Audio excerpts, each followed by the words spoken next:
And Regina, so again, I want to just say thank you for taking the time and effort to create that article. It was really, as you have gathered on the chat, the instructors chat, it's been incredibly inspirational. And Thank you.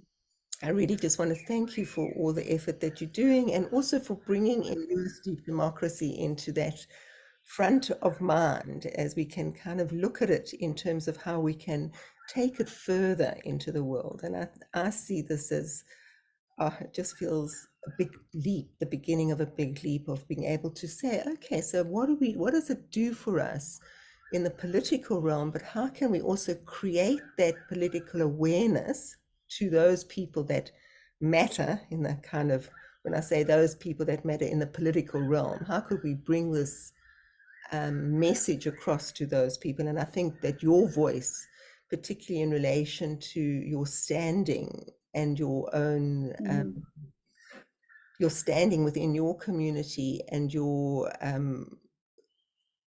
ability to write this type of article in the space and places that you do is really helpful for us. So do you want to just begin? And what we thought, everybody, just if that's okay with you, because when my initial reaction to Regina when I saw that article was, oh gosh, I want to talk about this. I don't want to just read the yeah. article. I want to talk about this. And so it was a kind of a gut reaction of, can we have this conversation? And then the feeling of, if we're going to have this conversation, how amazing would it be to open it up to people? And supposedly there's going to be about 30 to 40 people are joining this conversation as they come in. We've already got 19 participants here, and probably 20 with a few extras on the side, including myself.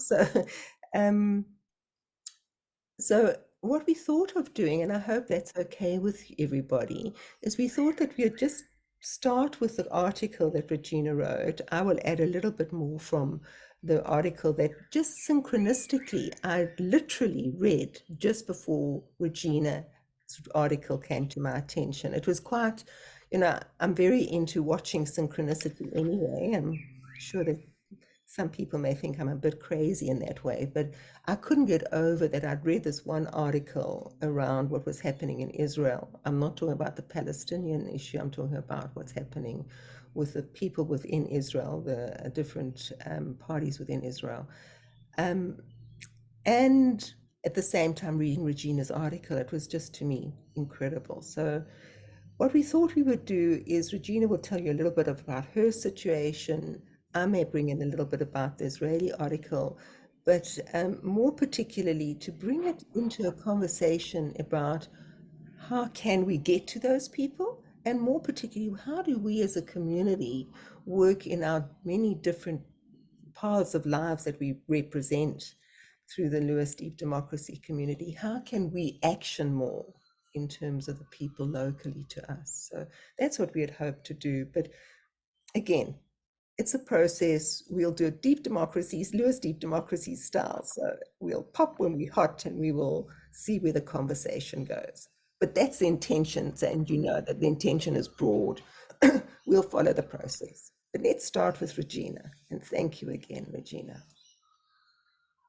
Thank you, Myrna, for giving us this opportunity to hear again all the voices, because we in Deep Democracy, me in Deep Democracy, but I'm sure you too, we are always thinking about politics because we are preoccupied with dialogues.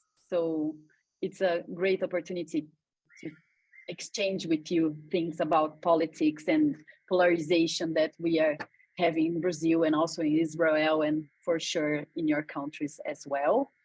And I want to thank everybody who is here now, because now in Brazil it's 5 p.m., but I'm sure people is in the evening, in the afternoon. So thank you so much. And thank you for reading the article as well. And what I have to bring to you now is just a bit of what's happening now today. For example, here in Brazil, we had the deputies assuming their seats in February the 1st. Like they're going to assume the seats for the next 4 years, and the right wing just said, we are in war. We are in war with the president. So it's just for you to know, this is war. We are coming for you. So this is the situation that we have now, the right wing saying the first day they are assuming the deputy post saying this. So I think this dialogues directly with the article. What can we do when we have a society that is separated from the half of the population thinking one way and the other half of the population thinking the other way?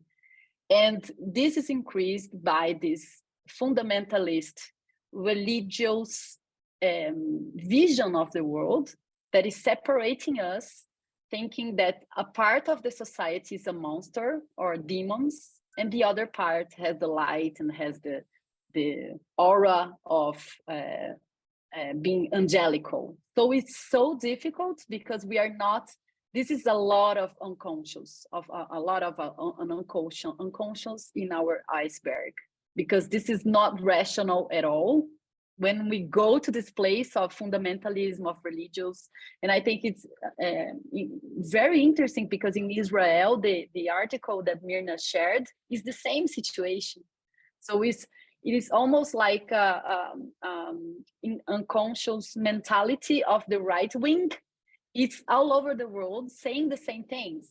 They are questioning our system of education, our culture and arts, the way we eat, the agribusiness in the world, and so it is all connected and really powerful, and at the same time it is scary because of that. And the thing, a friend of mine that did co-resolve with me was saying, Regina, but when you go to a conflict resolution using the Lewis deep democracy, you have a safe rule that says one thing, that one of the safety rules says you want to stay and remain in this relationship.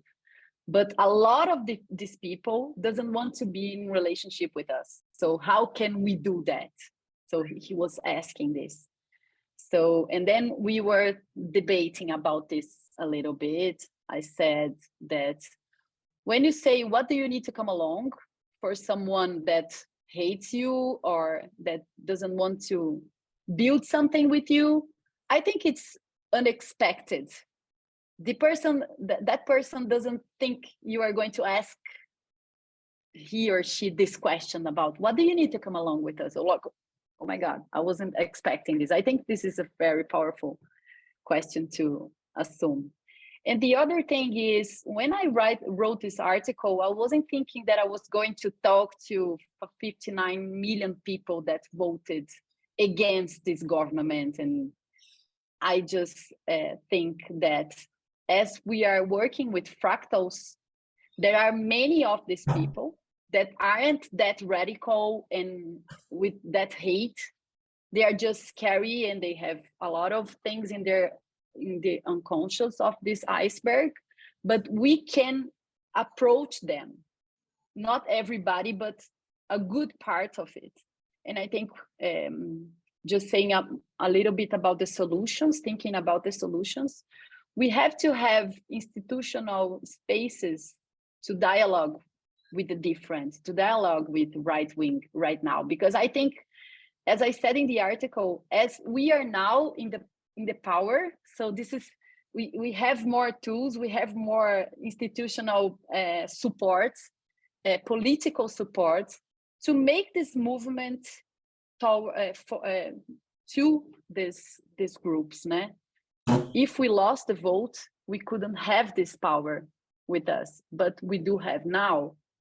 And I'm preoccupied in Brazil that we don't do this movement, even if we know that we should, because there is, what I'm hearing here is like, we have to take care of the groups that are being, that are suffering for so long for a Bolsonaro government, that we won't have time to heal everybody.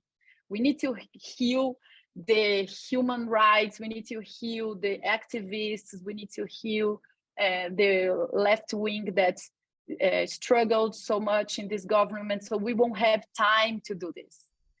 And so this is what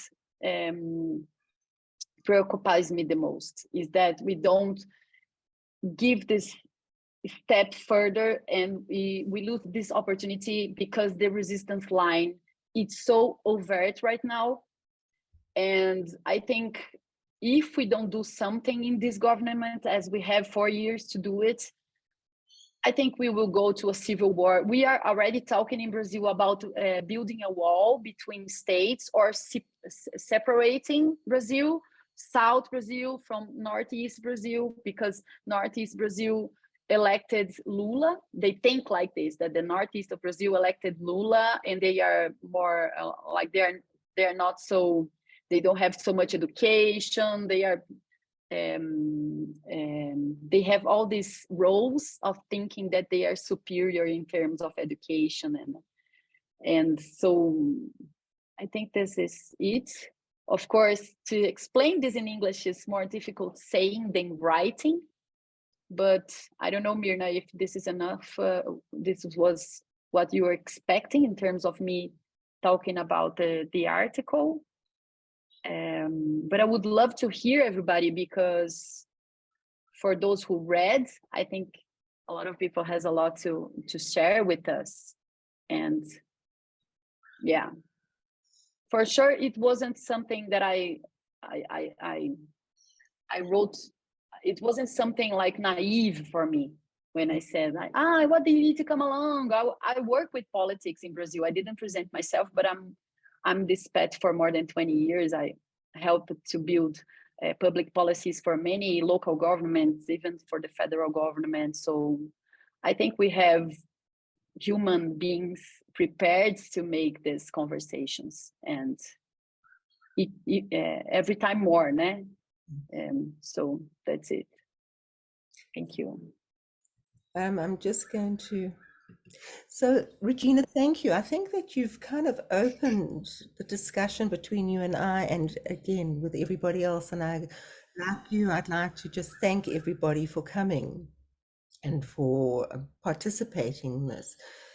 I must say, for me, even though I'm struck by the issue, the extreme right in relation to the left, and also the kind of question mark of a middle ground, which I think is really what's happening in both Brazil and in Israel in terms of their civil politics. It's really there, but I think that what's happening in Australia is also very pertinent. So I'm just going to bring in the Australian situation, which is something that's very close to my home as well. Not only because I live here, but also because it's around race. And it's fascinating for me that we are living in a time when finally the First Nations people here are asking for recognition.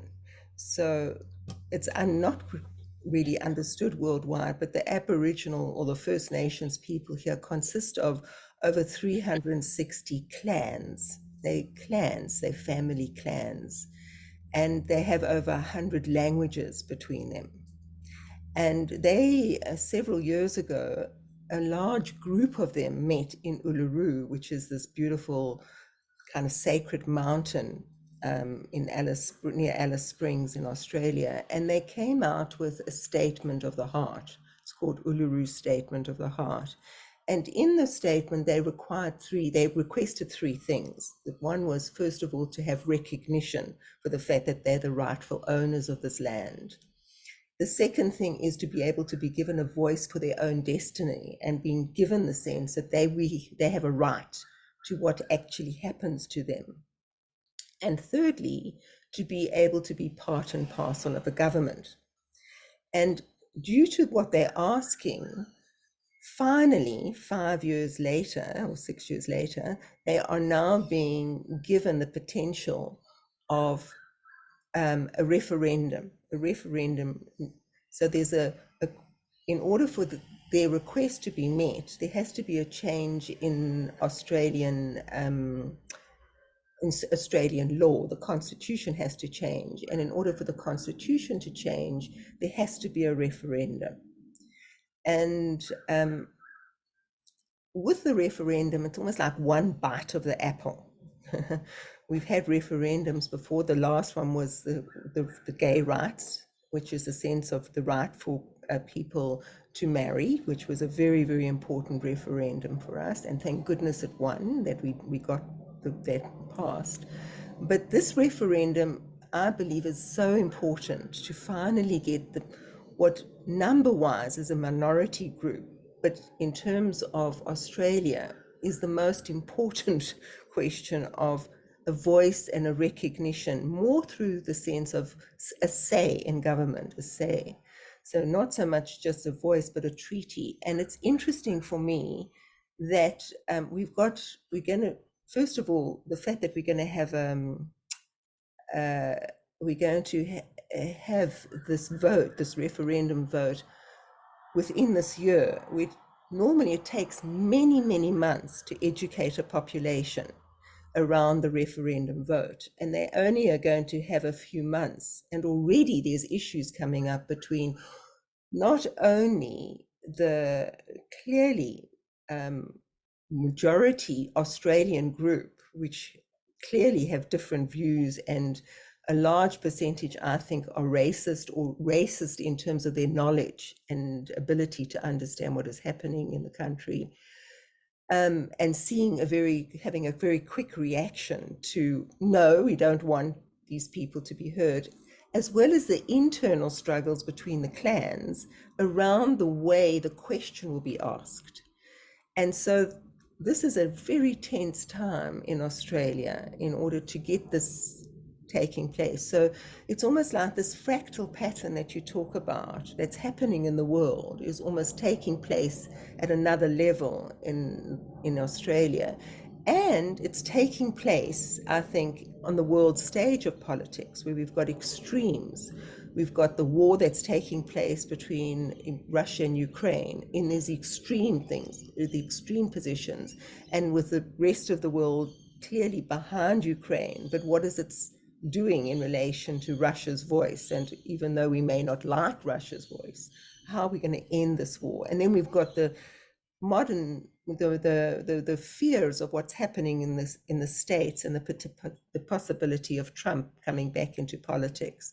So again, there's these clusters of extremism, and it's quite terrifying. And for me, I believe that we have a role to play as ordinary human beings. First of all, a role to say that even though I'm just a person as one little drop in the large pond, I can't give up my responsibility and accountability. It's something I have to do something, and maybe I'm just a little bit delusional, but that's how I feel. I feel a sense of each one of us is responsible in some way. And for me, the answer is not in the extremes, it's in the majority of people who are between these extremes, who are a silent voice. How can we, in some way, get to the people who are not in the extreme camps and create a middle ground? And to me, that's somewhere the answer. And tied into that, and I'm just going to bring another element in for us all to think about, is the whole issue of power and power dynamics. So one of the things you mention in your article, and which is clear in the Israeli article, and is clear even more so in the Australian situation, where a people who have literally are the oldest civilization in the world, having lived through 2 ice ages, 80,000 years they've been around. These people, where basically people are marginalized by power. And that's where we have what we have. And part of what I feel is what happens in day-to-day life is that power in its, as you say, fractal pattern plays itself out constantly. We as the drop in the pond are frightened to have our voice heard. We're frightened to actually say what we need to say due to the power plays in our personal lives. So as a result of abdicating our voice, of not saying it, and kind of giving it up, we tend to increase the power dynamics that are already implicit in all our institutions and social systems. And it's almost like that's what we've got to start looking at how to change as well. You know, it's like kind of a slow path. And I don't in any way believe that I will see the results of this in my lifetime. But hopefully, if we can start with the generations that are to come, to start a change in power dynamics, where through a voice and through people having a debate, as opposed to keeping quiet and then not hearing different views, but facilitating the different views to come through, that we can start lessening the reliance on the typical power plays that come into decision making. So I'm saying an awful lot, and I'm saying it possibly in a very rambling way. But for me, I really believe ultimately in all these biggest world stage issues, ultimately, it also comes down to what we do in our everyday lives and how we feed the monster of power play through rank, through privilege, through allowing it to continue. And our goal should be in each space to build a kind of a middle ground. And I think this is what the extremes are fighting for, a middle ground. And if there were to be a more middle ground in Australia, a voice in Australia, a voice in Israel, and a voice in Brazil and South America, or in Brazil, what would it be? You know, how would we start actually doing something with these extremes?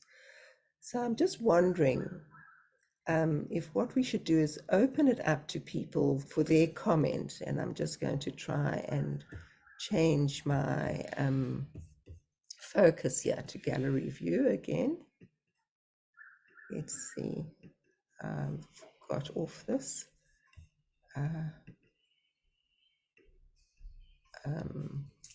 And to have a kind of a discussion. So you've heard Regina and I speak a little. Anybody want to make any other comment or view of what you're feeling and what's happening in your life, and also what's happening in the political realm that you're in or interested in, and what do you think about what we've said, adding to the conversation? Regina, does that feel all right now, or should we just do you feel okay with that we open it up for a little while and then maybe come back to you and I? Sure. Yes, yes, I think this is the question, like, how can we model this, these conversations? And I would love to hear all the voices, and maybe we can have insights to think about this path, which is what I said about our binary democracy isn't sustainable anymore. So we need to think practically in our common realities, our ordinary realities. How can we surpass this type of democracy, not only politics, in our lives, day-to-day life? So for sure, it's open, and Aslam is already with his hands. Hello, Aslam. Nice to see you. Nice to see you as well. It's been so long. Thank you for the introduction, opening, and hello to everyone on the call. There's a couple of things that come up for me. I think that I think the first thing that kept sparking for me is like this isn't a new issue, right? I think that like it's almost like when liberal middle class white people started seeing the political divide or fracture, then it started becoming, you know, popular topic of conversation. But, you know, Black, Indigenous people, Muslim people have been talking about this for so long. I remember Chris Rock comedy sketch from like the early 2000s talking about like, well, I'm not a Republican and I'm not a Democrat. I'm a little bit of both. And like, there's something broken in the political system that doesn't allow me to be that. And then bringing it into the personal, I think that like, you know, one of the big divides that I face often in my own life is like the gender divide within the Muslim community. And it's so difficult to articulate a nuanced middle position.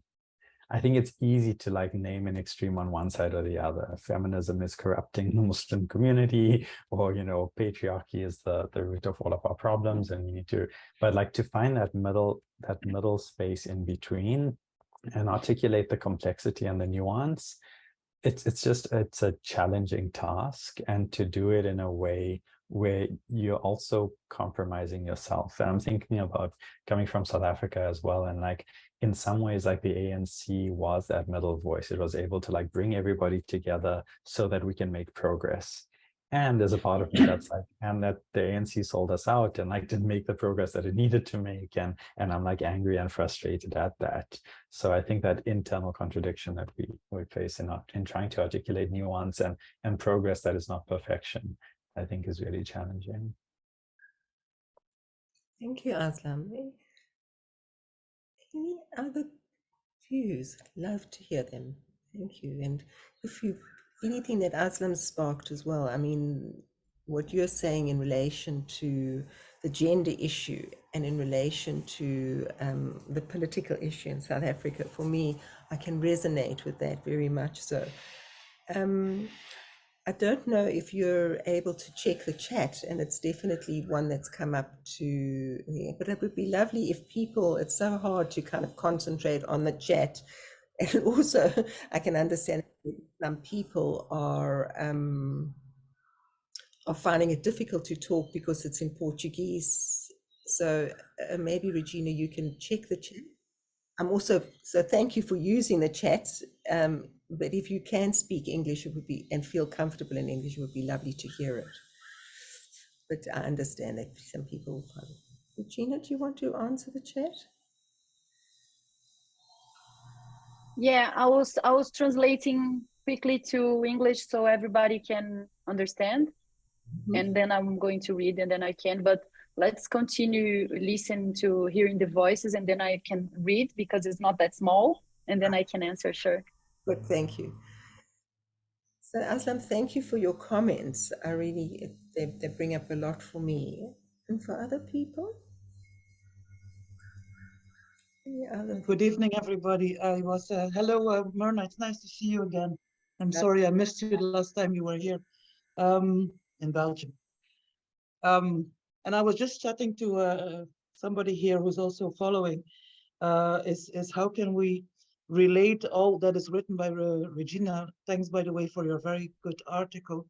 How can we relate this to what is happening in Congo at the moment, where the Pope is visiting all those Catholic people, and where at the moment here in Belgium, the critic just now, a few minutes ago on the late news was, there has to be political will to really start a change, and you have to have a charismatic leader. In this example, they used the Pope. I don't know how much influence there would be on other parts of the world. Me not being a Catholic was wondering how can that be a help, for the war situation to change there.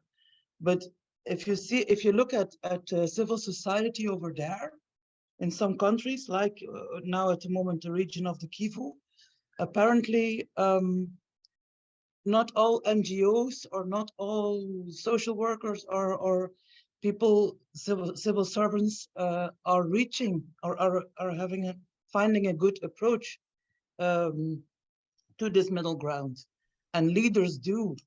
So me being a worker with civilians every day in, day out, I'm really wondering, like, how can you bring this idea of deep democracy and the idea of how can we get a vote? I'm really thinking now, after what I heard on the news now tonight, how can we find a leader on one side, and on the other side, how can we make the ideas of deep democracy more accessible? Because I think there is another thing. I think I find a little hindrance there in making deep democracy daily accessible for people who are who need to speak out. It's pretty complex to bring this to everyday life, I find. So basically, I'm just adding more questions. I know that, but just in an effort to try and find more specific questions to help, maybe also for the other problems. Thank you, Martin. Don't know if I'm making any sense, but I hope so. Absolutely. Thank you. And Alan, what would you want to add? Yes, for sure. It's nice to meet everyone. It's my first time in this space, and I'm finding the discussion very provocative. I'm calling in from Vancouver, Canada, and in my work, I am kind of interfacing with government and the local First Nations in terms of a big project that is happening here. One of the First Nations local to this area, the Squamish, they own a parcel of land that they are now starting to build on. There was a lot of conflict and struggle leading to their reacquisition of that piece of territory, but now there is a proposal that is going ahead with 11 high-rise developments, some of which are going to be 50 stories tall, called Sanok. That will be providing housing and prosperity for their future generations. So it's very much a reclamation of land and resources for them. And at the same time, it is sparking a whole lot of like concentrated conflict in that area. Just lots of residents being opposed to the whole development. People more broadly speaking opposed to the idea that them owning the territory means that they can circumvent city bylaws for height restrictions and other things. All in all, it's like a very professional space where everyone is like performing their duties and showing up to the work as best they can. But it's interesting because I think for me, it represents the beginnings of a middle ground where imperialism and colonialism have been set against Indigenous people around the world for so long.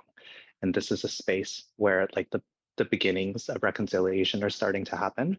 And even in this very professional context, I'm seeing in my coworkers who are working very closely with the space and the developers, just like so much pain and discomfort. One focal point is the fact that the nation has partnered with a very aggressive developer known for benefiting many like rich and wealthy people in Vancouver.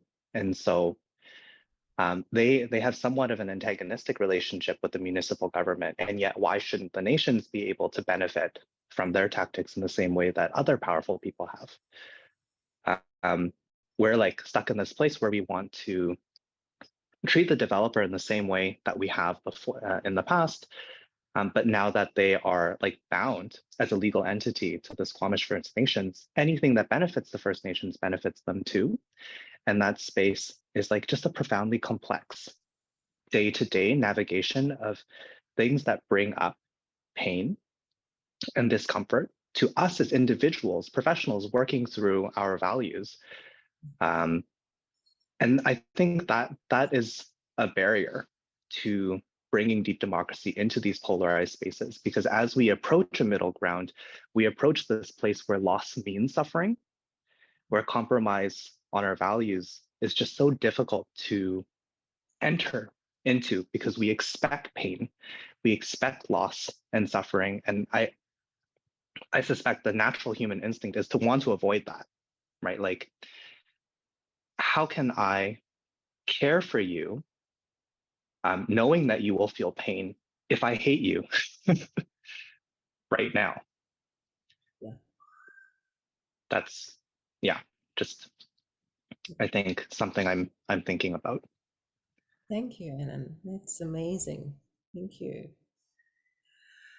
I'm so aware that that comment is that comment and information and topic kind of connects with each one of us in a way. I think we can really see that. And in a way, I'm almost drawn to say, I'm going to do it anyway. So anybody else feel a little bit like Alan, a sense of how do you actually face this in your day-to-day living? You know, we're talking about these extremes, but how do we go into a conversation where there's a combination of incredible hurt and pain, and at the same time a combination of rage and anger? Because now if I were to say it, it's almost the victim and the perpetrator are together. Am I right there, Alan?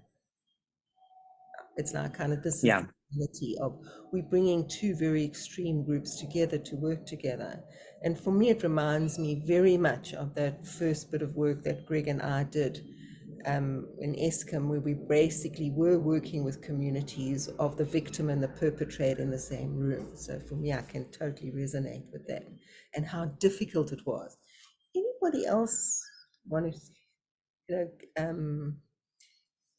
want to add to that comment, or any other, if we were to spread the role of that awareness a bit further? Anybody else want to add something in that vein, or anything else? Yeah. Mm-hmm.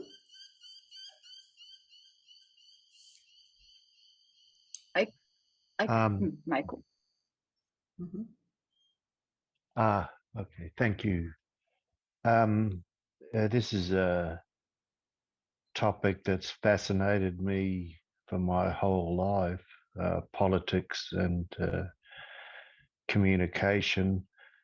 I note that Myrna in her introduction asked, how do we feel about things? And so I just wanted to speak to feeling for a moment, just like I'm sorry, I'm only working on my smartphone, so I can't see people's names, but the previous gentleman from Vancouver all spoke very movingly about feeling. I worked in mental health for a short time and learned how to help people talk about their feelings. And I suppose in deep democracy terms, we're talking about the iceberg. How do we bring that material from the unconscious into a verbal state where other people can understand it? And my own experience over the last 2 or 3 years, I realized just how amazingly difficult it was for me, who as a person who thought he had skills, to really get to this iceberg. And I suppose the pandemic, with the very strong anti-vaxxer movements who are tied in with, intimately tied in with these right-wing, really we're talking about this conglomerate of power, of, we call in power terms, right-wing, sexuality, both female sexuality and issues like transgender and LGBTQI sexuality. All these things are, to me, causing such great stress at the iceberg level, at the emotional level of people's whole lives as human beings are suddenly feeling threatened. And my experience through the pandemic, and also another with a particular gentleman who was a friend of mine, who was kind of a serial sexual assaulter within a group. He was a friend, and he was within a group that we spent time together, and it kept perpetrating this unacceptable behavior. And I spent hours trying and understand what on earth caused him to behave in such ways. And the outcome of what I'm trying to say is, I actually ended up in despair. I found that I could not, with all my skills, both in mental health and in sales. I was 15 years in high-tech computer sales, which it's a kind of, again, it's the black arts of understanding what people think at the iceberg. And I could not. I just realized I could not.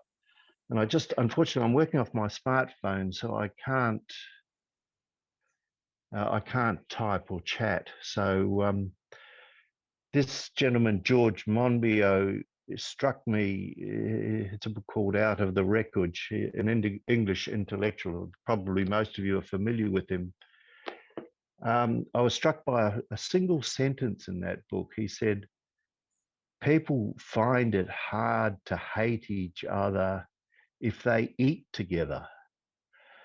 And somehow that really resonated with me, because I saw, well, we're trying to change people at this deep unconscious level where verbalization is extremely painful.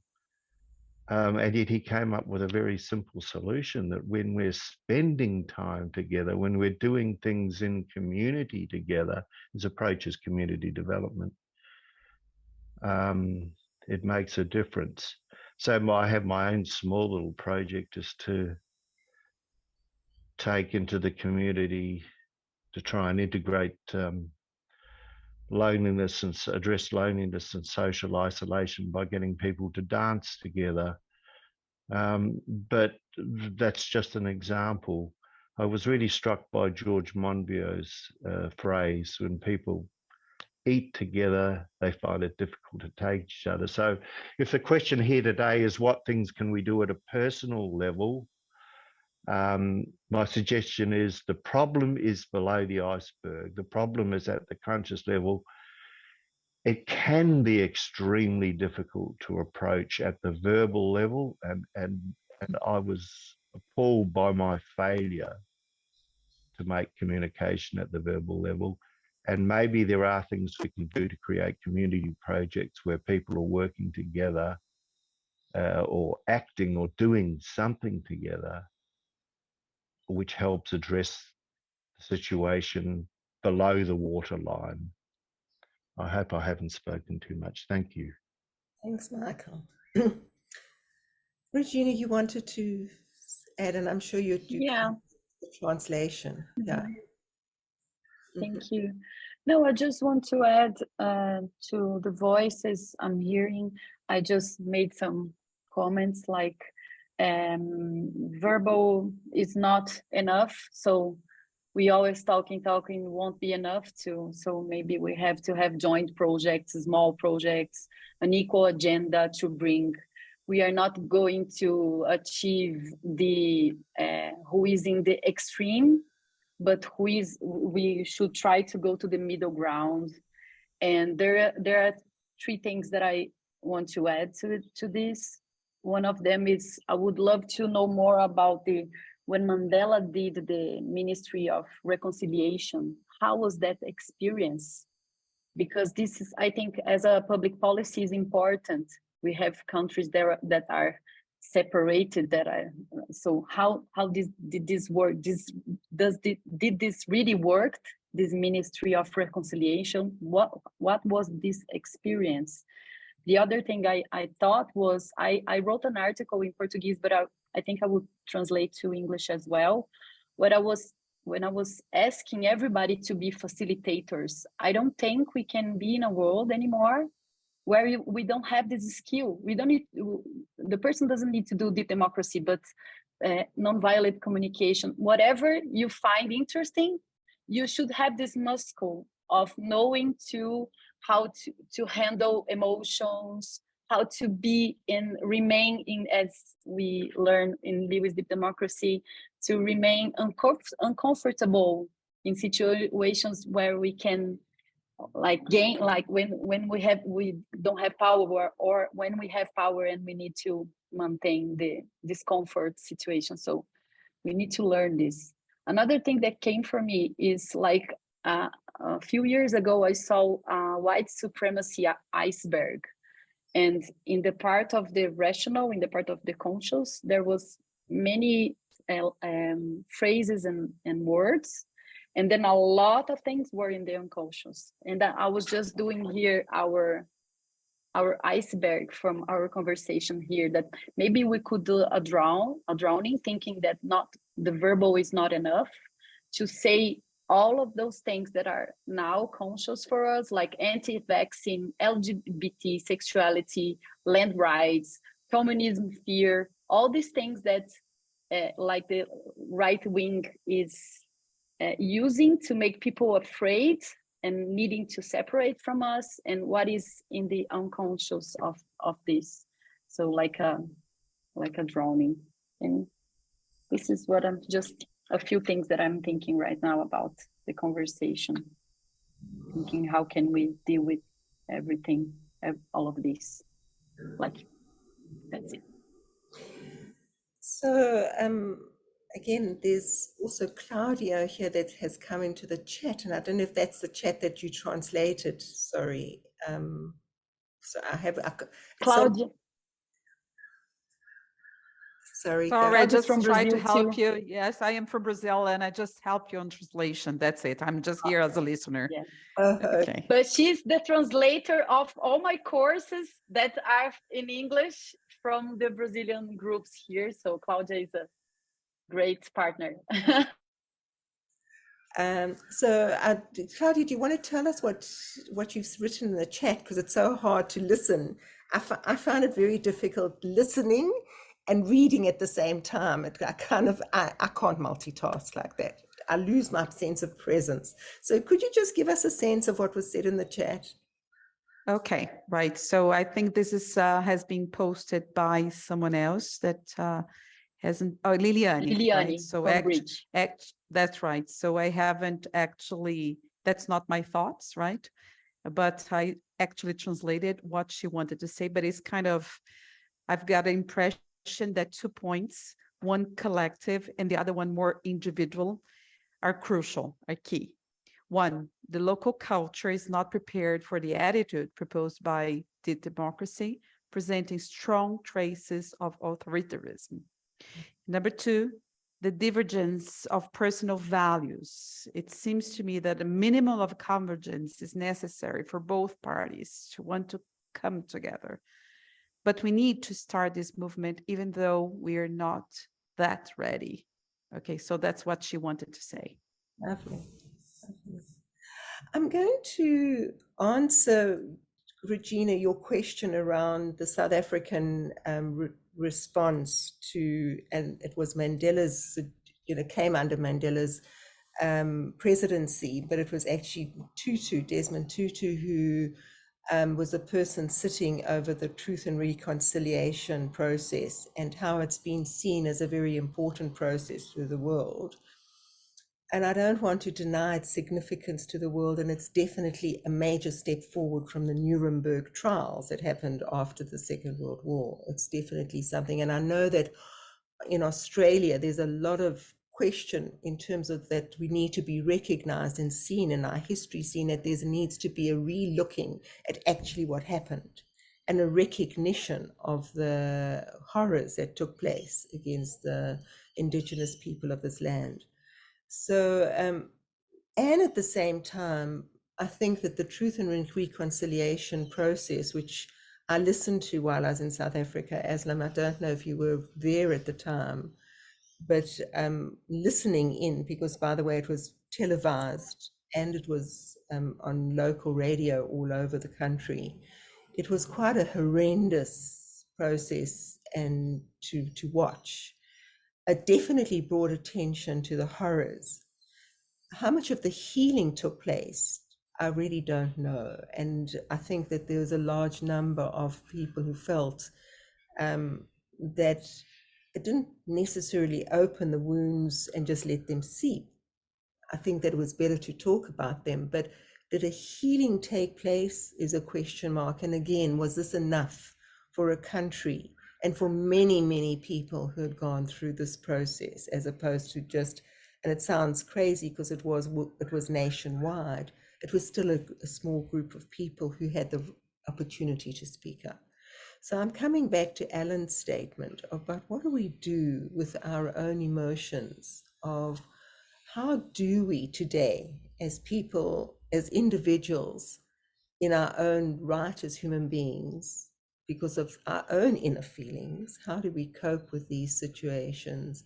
How do we go out and facilitate these situations? Because I think that's where we are a lot of the time. Where are we in our own cultures? So I'm aware that Aslam was talking very much from his own personal experience around the gender issues in the Muslim community. What do we do? And almost like for me, and maybe it's just, again, my idealism, I believe that each one of us has a key to that if we start looking at ourselves some more. and broadening our own sense. And Alan, for me, I just want to say that I really resonate with where you are in that situation that you're facing. And I don't know what other people would say. It would be lovely to hear your comments on this. Do we face, and this is I think what Marco was talking to as well, how can we face the pain and allow that space where we do heal to come forward? And by the way, I don't believe it's a once off, magically we're going to do it and everything's going to be fine. That's bullshit, excuse the language. I think that it's going to be a process for a lot longer, but I do think that unless we have a space and a place where we can address the pain, I don't think it goes. It just keeps on building, and it spurts out in this huge violence when it comes out in these extreme states. So any other comments around? What are your views? And have I taken us too far off the topic? So please feel free to go wherever you feel comfortable. Go for it, Inga. Nice to hear. I'm very grateful that we have this discussion now, because earlier this week in the Netherlands, one of the millionaires talked in a talk show, and he said, we've never had so many millionaires on one side, and we had never had so many people depending on like food aid on the other hand. And he said, this is the first time in history that maybe we can, if you look back into history, when the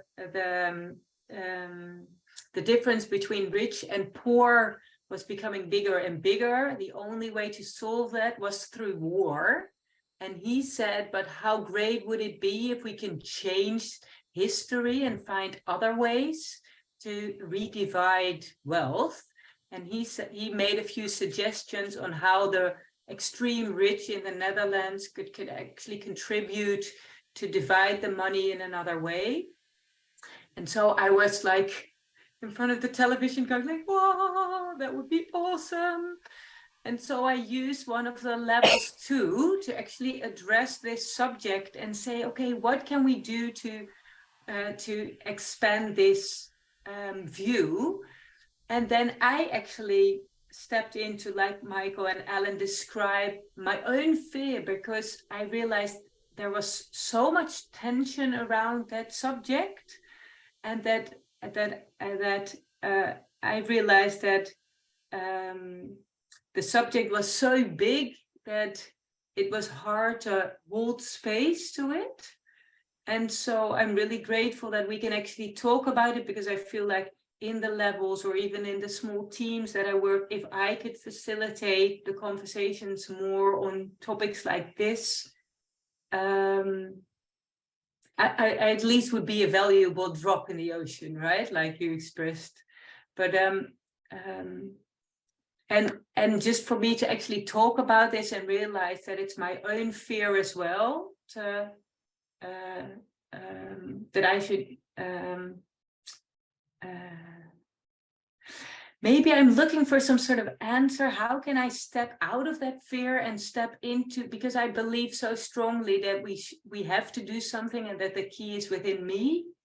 And maybe I have the question, if I would facilitate these kind of conversations, what advice would you want to give me? Because in the Netherlands, we have the voices saying we should do something and we shouldn't rely on the politics, but we should do it ourselves individually.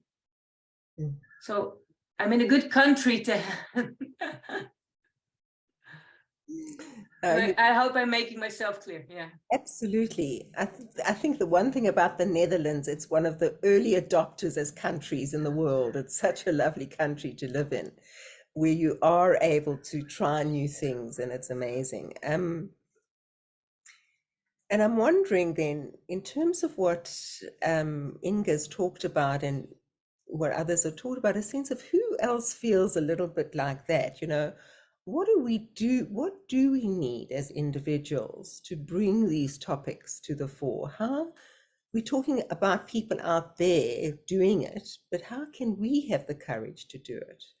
What would it take for us to do it? And there's almost a part of me that wants to lead into a process now, but again, as a feeling of, oh, we're going from a discussion around this into a process. This is what Myrna always bloody well does. So before we do that, it's check out if there's anything else. But also, if you would like that, we could go there. So just what's a feeling in the room? What's anybody else's feeling in terms of Inga's statement, in terms of what I'm saying, in terms of where we are? Any other views in the room? I can't stop thinking about equanimity and the muscle that we have to work on with our meta skills, the neutrality. I live in I can't compare. I'm going to make a comparison, but I shouldn't make it, so I'm sorry. I'm going to compare this with my family, for example. Of course, it's not hurting me that much, but I have a very violent and aggressive family, a mother and a father. They are very raw. And for many years, it was really difficult for me to be talking to them and not being angry or reacting or being defensive. And deep democracy, I used to say to my friends, is not only about politics for me. It's healing me from all my story with them. And of course, my mother is right-wing and say like it's almost anti-vaccine, but in Brazil it's difficult someone to be anti-vaccine. It's really difficult because we used to have vaccine, but and now after 7 years, I'm managing.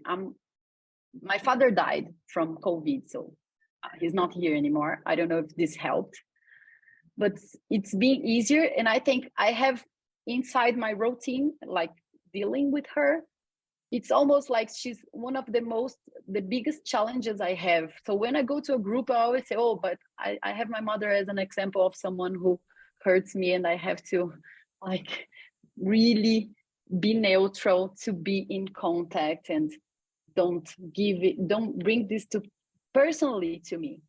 So I said I was apologizing for saying this because, of course, I'm not comparing myself with indigenous people and all the big issues we have in the world. This is a white problem person, but it's real for me as well. So I think neutrality in our meta skill, in this case, that's why I believe in Lewis deep democracy. I think we can work with that and we can be in these tough conflicts using this ability we have with the approach.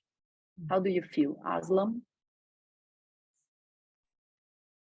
I was just deeply resonating with like the first place. If you can do deep democracy at home with your family, I think then you can say that you're starting to get it, because that's probably the site at which we all started our journeys of thinking about conflict and being in conflict. And I think a similar experience. I think I was able to hold a lot of equanimity when I visited my family at the end of December last year, a year before last. And I think that does help a lot with the healing. It allows people to feel seen and to feel heard and to just have their experiences acknowledged. And I think, this question about like how, it's almost like how do we do democracy in here before we do democracy out there? And I think just the honesty that like most of us were raised within systems of white supremacy where, actual democracy is not practiced. Like, actual democracy of like actually listening to other people's views within cultures of white supremacy, the education systems that we're raised within, there's no respect for other people's values. Like the school that I went to was all about debate, and it was about winning, and it was about conquering. It wasn't about, finding solution and listening to each other and collaboration. So I think combinations of white supremacy and patriarchy are so flooded in our systems. I think just first naming that and then doing our own work to heal from that, and then trying to practice democracy in our homes. Can I put my own wants and desires aside so I can listen to my wife express her feelings when she tells me that I'm not doing too well in our marriage, to be able to actually like take that in and process that and understand it without getting defensive and invalidating her feelings. Like it's such a journey, but that's how the healing happens. Yeah. And maybe the last thing I want to say is like there's like a spiritual element, and I think this is again where, like with my decolonial hat on, I feel like, you know, sometimes we pretend like we came up with equanimity, but within the like Muslim spiritual tradition for the last 1400 years, you've had sheikhs teaching people how to examine the state of their heart and think about where is their arrogance and where is their pride and how do they put that aside so they can listen to other people and to be in better relationship with themselves and the world around them and their creator. So there are actual like rich, you know, centuries long traditions of people doing this work. And a lot of those have been obliterated by colonialism, but there are still some that exist. And I think it's also about learning to tap into those traditions again and valuing them as like a source of wisdom to actually help us solve our problems. Yeah. That's why in the article, Aslam, I talked about Jesus, because Christianism is really important in Brazil. And I know it's a way of making people that is not so progressive reading the article and thinking, because they really believe in Jesus and Christ. And he gave us a path, as you were saying, from many religions that we have these examples. Sorry, Inge? Well, I was going to say thank you, Aslam, because you opened my eyes in combination with Regina saying how if I can use deep democracy within my family, then I understand what this is about. And then I realized I did change my relationship with my parents because they were quite aggressive and fighting. And I actually have a very loving and healthy relationship with them now. And I realized because I'm part of the family, I felt responsible, as in now, to actually go out into the world and tell people maybe we should divide wealth better. I suddenly came up with the question, who am I to tell other people what to do? So I realized that that is sort of stopping me from standing strong and making that voice bigger. And so I just wanted to share that I realized, who am I? Wonderful. Anybody want to add? Because in terms of where is it that you are? Where are you in relation to, you know, Lewis' deep democracy, a sense of how, and as Aslam beautifully put it, how much are we practicing the deep democracy within ourselves as well? Where are our voices within ourselves, as well as the voices in our immediate family, and as well as the voices in our community? So anybody else want to add? And Marjan, I don't know if this is talking a little bit to your initial issue around where you were talking about. So where are you in relation to what you said? So there was the Pope, and he's definitely not the leader for me, but what do I do with the communities that I struggle with? I don't know if you want to, if that's appropriate for you now, but just anybody. The first reaction I have now to what Ingen is asking is the idea of owning your own rank. And if you are on the place where you are, you're entitled to do what you do. You have to vote where you are right now with the people you're working with. Either it's your family or your surroundings or the civil society you're working in, or politics maybe. And the higher your rank is, the more possibilities you probably have to own it. What I've learned most from the saying no is my daily work at the moment, not just people I work with in civil society, but also in the board. We have a new board. They're looking at us like, what should we do in a self-steering community where there's a lot of democracy, a lot of so-called democracy, but it's very, very, how do you say, vulnerable when power comes in. So the whole idea and awareness, I think it is, of welcoming the no, and also welcoming how uncomfortable that can be to listen to the other voice, making space for it. That in itself, I realize now, I've been working on that for a year with all the ideas on nonviolent communication that I've learned. I had to be trained in this. But once you just start doing it, and that is also what the journalist was saying, the one thing we can do, either if it's in your own board or in Congo or wherever you are, you have to just start practicing whatever works.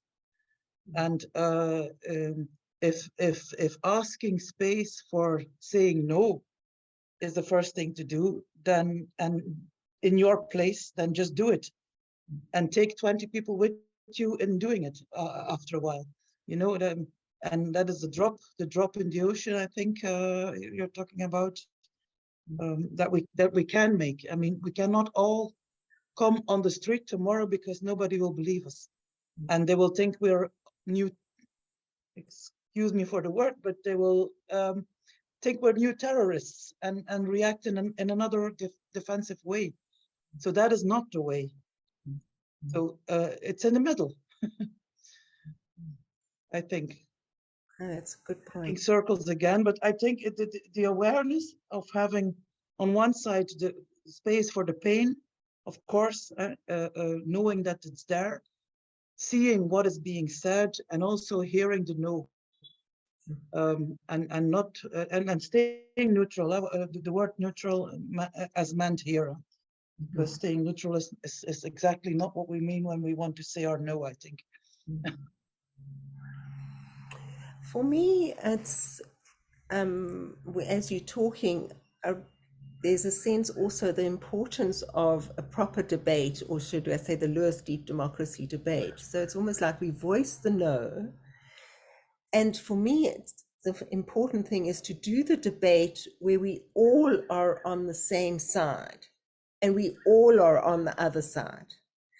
As a result of that, there's a sense that the role of the no and the yes becomes spread between us all, as opposed to this extreme of the role is connected to the individual. So for me, if we can almost have that, yes, we bring in these issues and we bring in the pain that's associated to these issues, but we all step on the side of the perpetrator.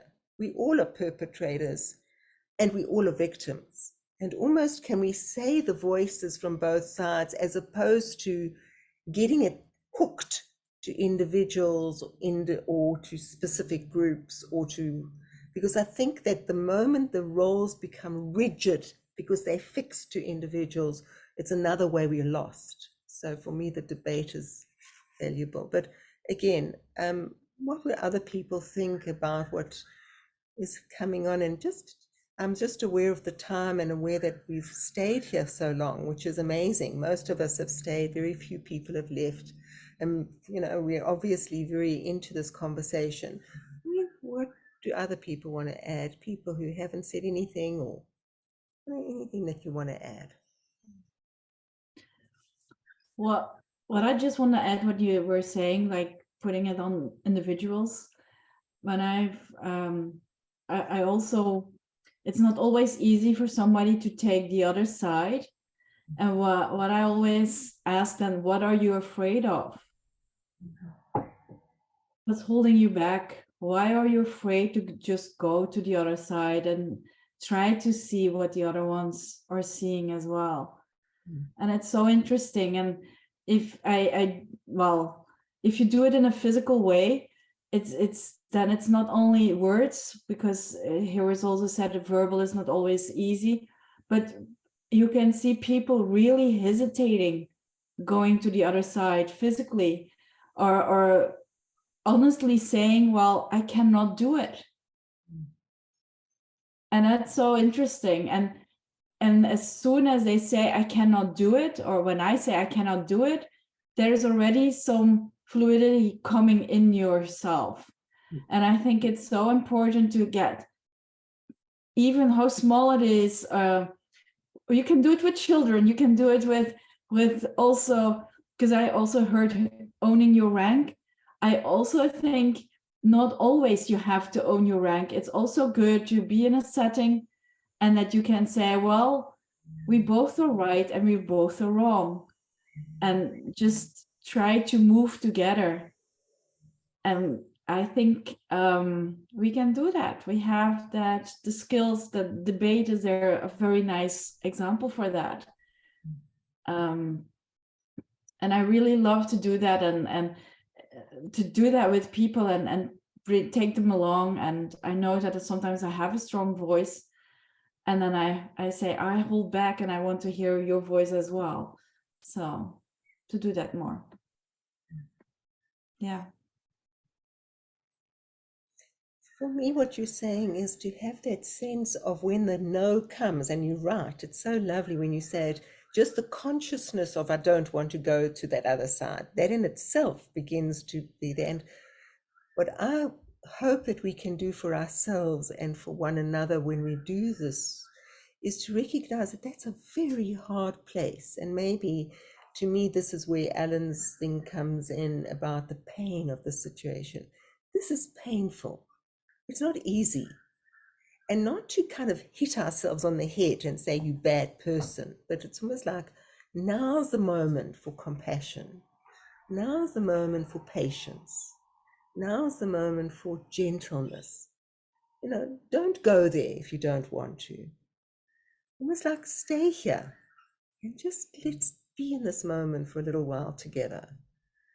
And it's okay, because this is where it really hurts. You know, that kind of compassion. And I think that's in that, it's in the compassion, it's in the heart space, as Aslam said, it's in the heart space that we can now melt. But if we don't treat that moment with compassion, it's almost like we just reinforce the trauma.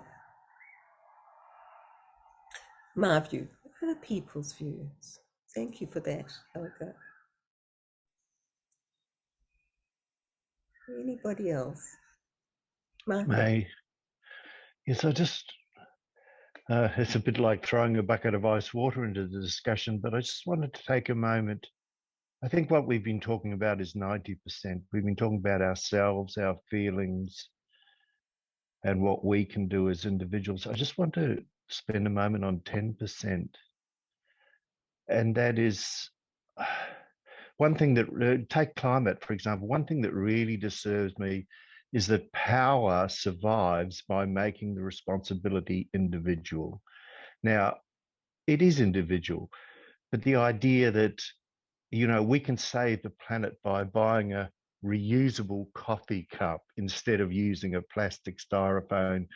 Meanwhile, oil companies will continue to make billions and billions of dollars out of oil and plastic, and they pay for the campaigns to get us to get a reusable coffee cup because it diverts the debate.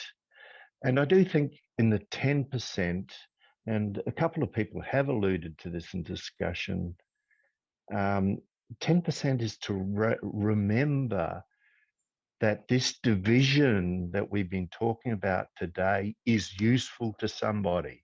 It's useful to power. Power spends a lot of money on social media, traditional media, creating and exploiting division.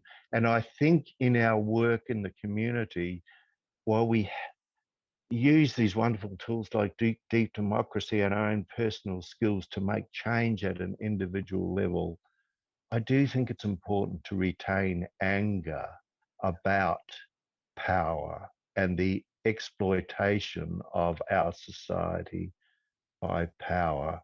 I know it's changing what we've been talking about, but I think that's 10% is still really, really important. Absolutely. Absolutely. Anybody else want to add to what Michael's saying? It's the no voice in the group. It's a 10%. For me, it's almost a debate. We have two sides. It is a polarization already. We could go. We don't have time now, but could be a theme for us to debate.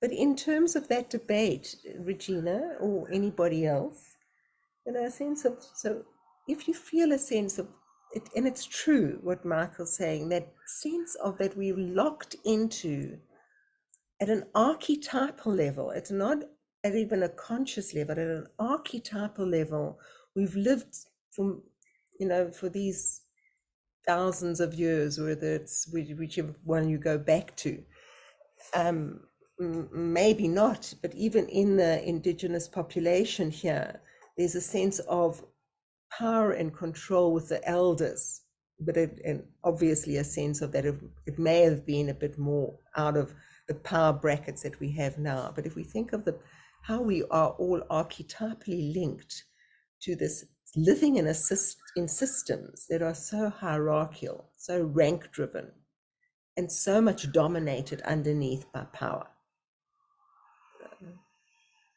And we've actually mentioned. This is what. Go on, Regina. Yeah, you go. No, because I quoted Brodel, Fernand Brodel, which is this historian, this French historian. He says about the long duration culture, né? And I think since the 16th century, we are like Europeans shaped our way of our habits and this violence, colonization, and destructing the original communities, and we are still on this. And like when I see social medias and the impact fake news are spreading in the world, and I think people just accept that because it was already in their mind. We have studies saying that who is consuming fake news already think those things. So it's a long duration mentality, and now it's being exposed. I think our role in this situation is just to bring everything to the conscious side, everything, like just make a climate report of the society where we have this, we are racist, we are Marxist, we are like, we have to expose. This is our role, I think, one of our roles, because we have to show what it's happening from like 500, 600 years. And I think this is the white supremacy we are talking about. So we are facing that. I don't know if it makes sense to you. I came far away. I went far away, but. Any other responses to what Regina's describing and what Marcus brought in? You think of power plays, right? I think like at that 10% level, one of the big challenges, and this has come up in several trainings that we've done, is like, how do you step into both sides when the one side is a colonizer or a racist who's done so much harm? Like, can I actually do that? Can I step into that side and empathize with the person who's, you know, colonized my land and people, or is it just too painful and hurtful to do so? And there's almost like a burden that's then put back on me to be like, oh, but if you've done enough healing, then you can have enough space to step inside that and like understand it and be empathetic. And people are like, well, that amount of healing, why must I do it? You know, like, to hell with it. And that alongside the fact like we don't have a lot of healers in our society. I think like Western society, like the healer is the therapist, and who can afford to go to them. So even, you know, one of our roles absolutely is to bring to the conscious everything that's going on. But another one of our roles is to be deeply involved in healing work. And I still struggle with the vocabulary of what does that even look like and how does it show up? And especially at, you know, talking about South Africa, TRC, it's like how to do it at scale. Like the damage was done at such scale over such a long period of time. How do we heal at such scale over a prolonged period of time? And that like really stumps me. And that's the only way I think I can step into the empathy, is if I've had time to heal. It's almost like what you're saying is that these two, the minority group of power plays is still ultimately linked with the majority feeling in the room, which is a sense of where does it leave us? It's a feeling of ultimately we are talking about, and maybe Michael, this is possibly, it would be lovely to explore this further, and as Regina said, almost have a debate about this, but that sense of there's something about the minority of power in the room, and the fact that there's power in the world, and that there's, and I'm almost using, you know, all my power, whatever it would be, whatever sign it will be, a sense of that we see them out there as being so powerful, but also there's a sense of us inside having been so hurt, and what do we do? And how do we add to that power? You know, those two things seem to be in such contradiction, but they're actually one and the same. And I must say that this is something that I've been looking at quite a lot recently.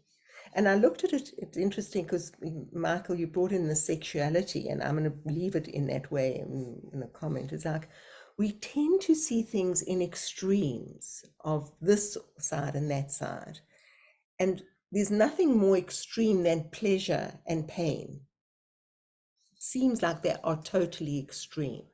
But if you look at sex in sexuality in extreme forms, it can also be at a moment in time, I'm in pain and I'm in pleasure. And that's when two things come together. So a sense of how do we create things where there's a kind of a, they're not extremes. They are extremes, but they're one.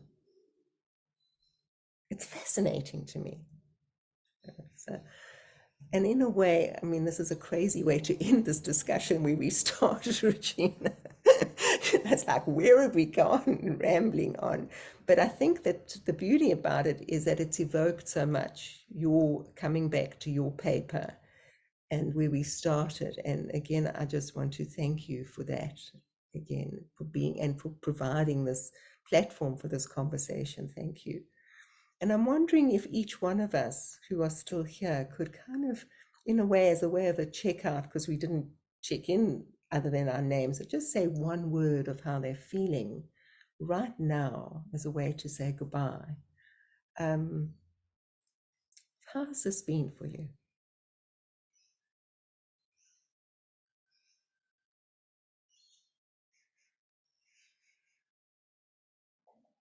Michael? One word, if possible. Inspiring. Inspiring.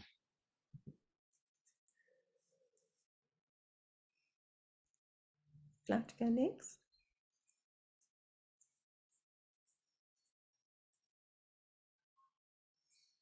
One word. This is a way of checking out. We've only got a few minutes. Find pleasure in pain. Mm-hmm.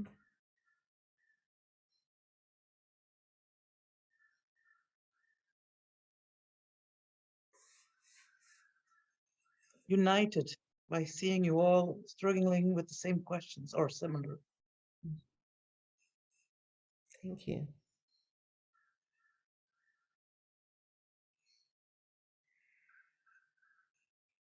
This is Alan. Stuck and moving forward. Mm-hmm. Lovely.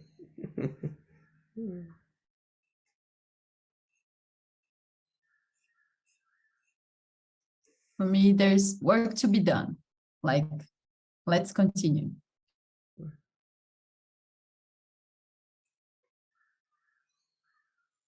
Kind of amazed how everything comes together. Yeah. Mm-hmm. Mm-hmm.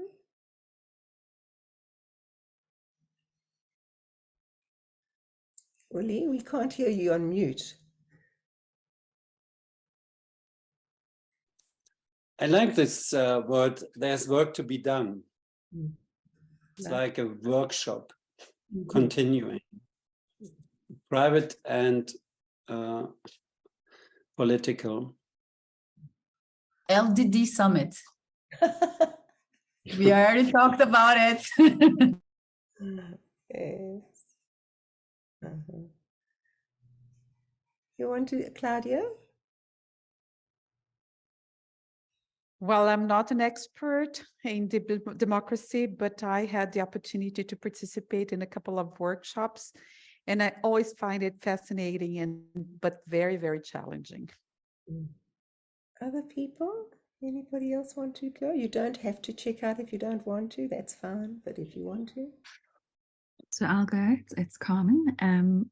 I feel very much in a space of processing. I think there have been so many threads of wisdom and so many insights and so many, thoughts that poke and provoke as well. And yeah, I think just in a very deep space of reflection and gratitude as well. anybody else want to go?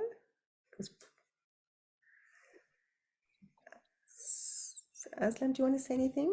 Nothing? No? Okay. You want to? I said connected, but I think it was the same time Inga spoke. Okay, thank you. So everybody, thank you very, very much. And again, for coming and for listening and joining in. And for me, it's been a very rich discussion and I feel very grateful. I also feel a little bit of like an advert for the future, because I think that, as I said, there's no ways in my lifetime am I going to see it, but if we can set the seeds for the future. And the one thing that we're going to be looking at next is the new way that Lewis Deep Democracy has with education.